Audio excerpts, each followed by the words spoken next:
আপনার জীবনকে একটি লক্ষ্যে সেট করুন। আপনার পুরো শরীরকে সেই লক্ষ্য পূর্ণ করুন এবং আপনার জীবন থেকে অন্য সমস্ত চিন্তা দূর করুন। এটাই সাফল্যের চাবিকাঠি। ব্যর্থতার ভয়ে চেষ্টা ছেড়ে দেওয়ার চেয়ে জেতার চেষ্টা করে মরে যাওয়া ভালো। জীবনে কখনোই হতাশ হবেন না।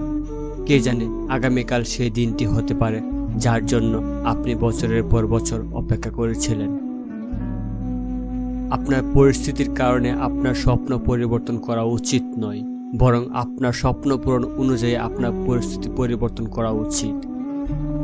আপনার যদি সত্যি আপনার জীবন পরিবর্তন করতে চান, তবে প্রতিদিন আপনার ত্রুটিগুলি দূর করার চেষ্টা করুন।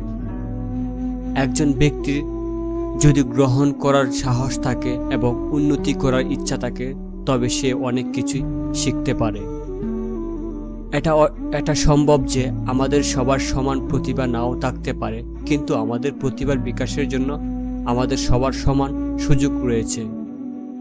মহান মানুষের কাছে ধর্ম হলো বন্ধুত্ব করার উপায় এবং নিচু মানুষের জন্য ধর্ম হলো একে অপরের সাথে লড়াই করার মাধ্যম। জীবনে পিছিয়ে পড়া বলে কিছু নেই।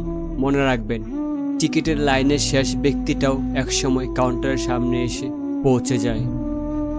কেউ যদি আমার ঠকিয়ে যায়, তাতে আমি মোটেও বিচলিত নই, বরং তাকে আমি ধন্যবাদ জানাই, কেননা তার কারণে আর একটা শিক্ষায় আমি আজ শিক্ষিত। একটি সূত্র থেকে কোনো কিছু কপি করলে সেটি হয় নকল, আর একাধিক সূত্র থেকে কপি করলে সেটি হয় গবেষণা।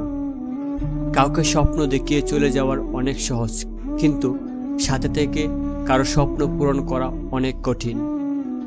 অপ্রকাশিত ভালোবাসার অভিমানগুলো একটু অন্যরকম হয়। ভালোবাসার মানুষটাকে কিছু বলতেও পারে না, আবার নিজেও থাকতে পারে না।